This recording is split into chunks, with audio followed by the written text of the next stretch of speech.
Narito na ang balita mula sa GMA Integrated News. May mahigit 4 na oras na lang para makaboto para sa barangay at sangguniang kabataang elections ngayong araw. Bukas sa mga presinto hanggang alas 3 ng hapon. Kanina, maagang bumoto si Pangulong Bongbong Marcos sa Mariano Marcos Memorial Elementary School sa Batac City, Ilocos Norte. Matapos bumoto, sinabi ng Pangulo na mahalaga ang papel ng mga mananalo sa eleksyong ito. Sila raw kasi ang magiging katuwang ng national government sa pagbibigay ng mabilisang serbisyo sa publiko. Kabilang din sa mga maagang bumoto si COMELEC Chairperson George Garcia sa Banabas Cerca Integrated School sa Indang, Cavite.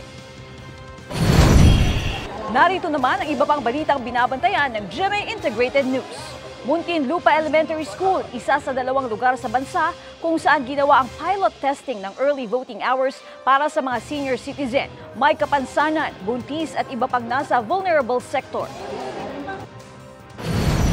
Ilang uuwi sa probinsya, maagang pumila sa bus terminal para makahabol sa botohan. At trough o buntot ng low pressure area, nagpapaulan sa Bicol Region at Eastern Visayas ngayong araw ng eleksyon. Para sa mas malaking misyon at mas malawak na paglilingkod sa bayan, ako po si Katrina Son ng GMA Integrated News, ang News Authority ng Pilipino.